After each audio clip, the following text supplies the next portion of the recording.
Hello students, myself Manatush Day, your English helpline on the go. Today I shall discuss a lesson from Beehive which is taught in CBSE curriculum of Standard 9. The lesson under discussion today is The Little Girl by Katherine Mansfield. Dear students, if you are new to my channel or if you haven't subscribed to my channel so far, kindly subscribe to it and press the bell icon for notification of new videos. Before we begin, let me throw some light on the biography of the author, which will be followed by theme of the story, story sequence, and recapitulation. So, dear students, let's begin.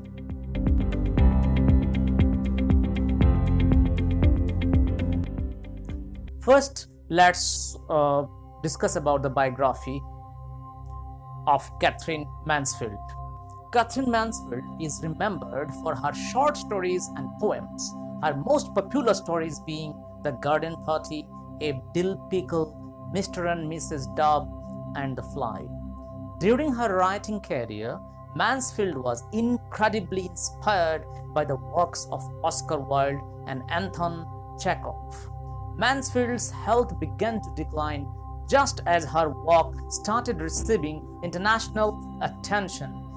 She was diagnosed with tuberculosis in 1917. Despite her health, she published two major collections, Bliss in 1920 and The Garden Party in 1922. Katherine Mansfield died in 1923 due to complications with tuberculosis. Many stories were collected posthumously and published. She was only 34 when she died. Dear students, now let's move on to the discussion of the theme. The theme of the story is the relationship between children and their parents. The writer conveys the message that children share a very important bond of love with their parents. During the early childhood, children might mistake their parents for being unnecessarily strict, but as they grow up, they share a strong bond. The story also focuses on the need of parents to be non-threatening and supportive from early childhood onwards. Parents are the role models for the children, and therefore they should take every effort to bring up their children with supportive and caring environment. Dear students, now let's move on to the story sequence. This story begins with Kezia's impression of her father being strict and non-approaching. Every morning before going to work, he came into her room and gave her a casual kiss, to which she responded with "Goodbye, father." But Kezia would feel relieved when she heard that her father's carriage was going away. It means she was very scared of him. In the evening, when her father would return home, he would order that tea would be served to him in the drawing room. He wanted the newspaper to be presented to him, and he would also ask her to get him his slipper. Her father would tell her to hurry up and remove his boots as well. Kezia never stammered while she spoke to other people. It was only when she talked to her father that she lacked confidence, and that is why she tried very hard to speak properly and she stammered. Kezia's father tells his wife that she should teach Kezia to behave in a better way, and she should not appear as if she is so unhappy. Kezia felt that her father's hand and his neck and his mouth were all so huge, especially when he yawned. Whenever Kezia thought about her father, she felt that she was thinking about a giant. Her father appeared to be a huge monster to her. Every Sunday during the afternoon, Kezia's grandmother sent her downstairs to the drawing room in order to spend time with her parents.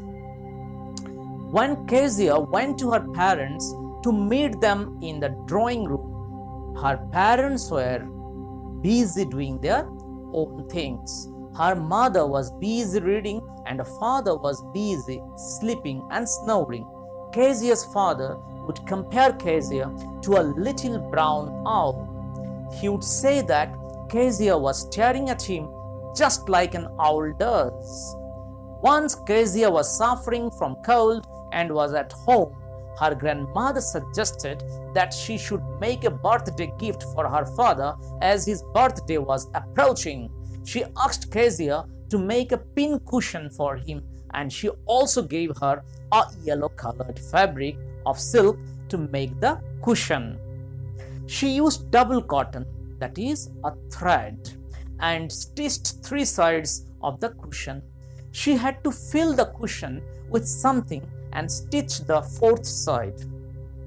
She did not know what to fill the cushion with. The grandmother was out in the garden, and Kezia went into her mother's bedroom to look for scraps of cloths or papers.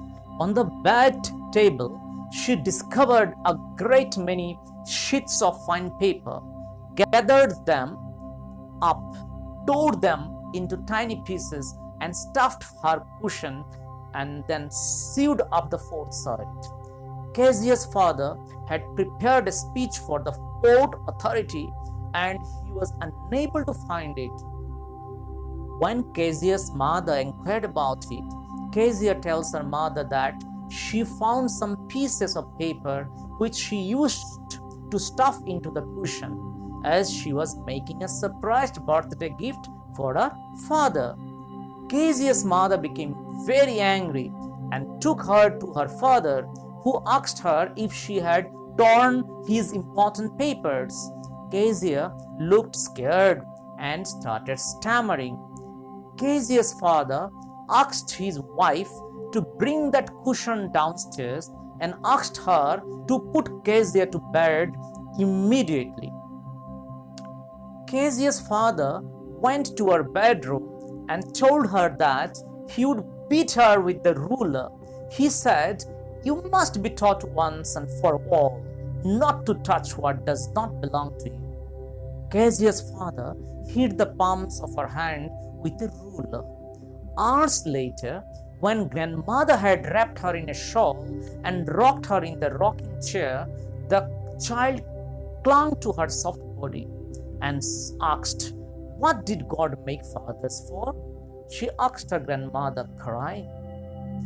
She gave her a handkerchief to blow her nose in it and go to sleep.